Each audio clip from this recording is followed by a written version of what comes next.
नमस्कार। मैं GRS news के लिए गिरीश सिकरवार। आज इस वीडियो में मैं बात करूंगा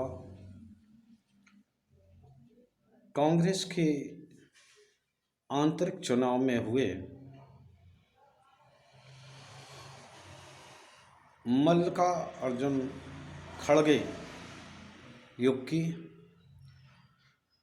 हालांकि ये कांग्रेस का आंतरिक चुनाव था और किसी के आंतरिक चुनाव में मेरे ख्याल से कभी भी पूरे देश के राजनीतिक पार्टी की निगाह रही हो ऐसा कभी महसूस नहीं किया।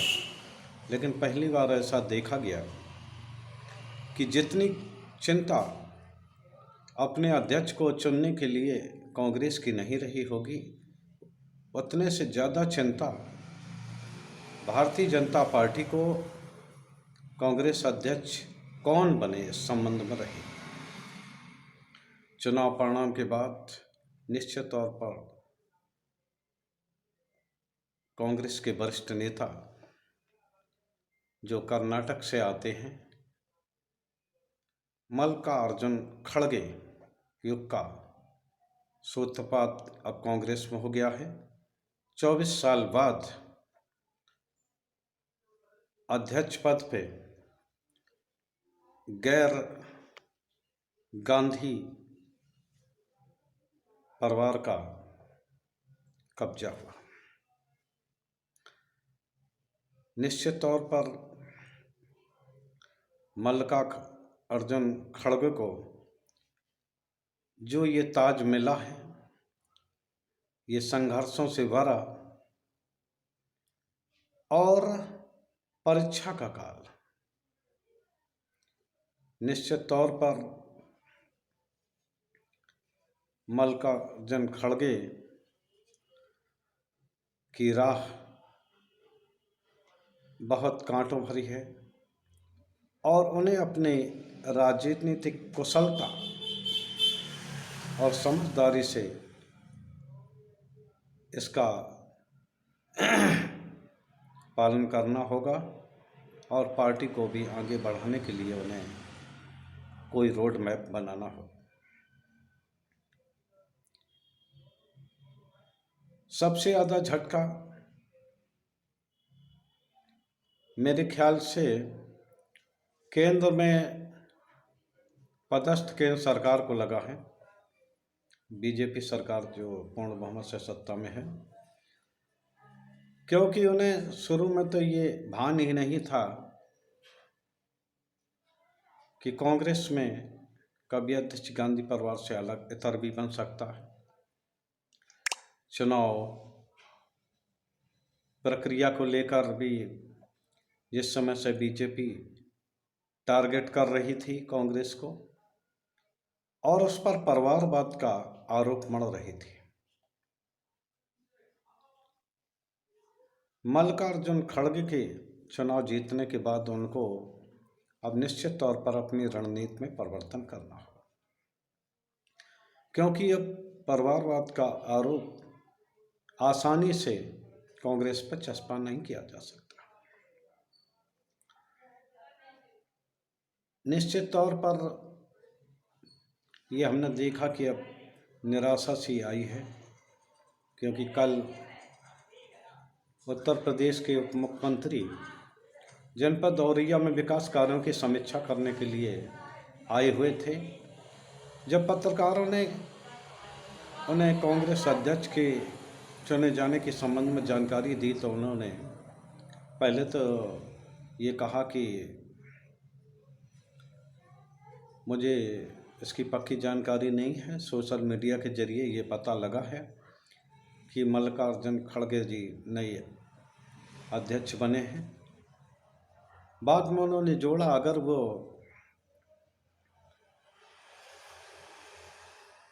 ये पार्टी से हट के यानी कि गांधी परिवार से इतर होकर अगर कोई काम करते हैं तो वो भविष्य के लिए कांग्रेस के लिए अच्छा होगा। खैर, ये कांग्रेस का आंतरिक मामला था और निश्चित तौर पर कांग्रेस ने से आसानी से और अच्छे ढंग से जैसे चुनाव कराया है, उनकी निश्चित तौर पर सराहना की जानी चाहिए सभी कांग्रेस लीडर्स और कार्यकर्ताओं की। खड़गे जी का कार्यकाल निस्संदेह रूप से संघर्षों भरा है और चुनावों भरा है, क्योंकि इसी साल उन्हें गुजरात और हिमाचल प्रदेश के चुनाव में अपनी राजनीतिक कौशल का वो करना है प्रदर्शन, और सन 23 में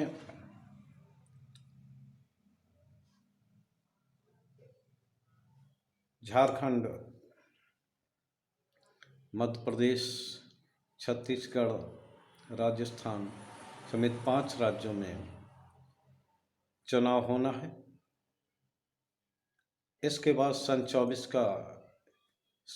के लोकसभा चुनाव की डुगडुगी बज जाएगी और 24 के चुनाव जो कि कांग्रेस के लिए भी करो या मरो की स्थिति वाले होंगे, उसमें भी खड़गे साहब को अपना राजनीतिक कौशल दिखाना है।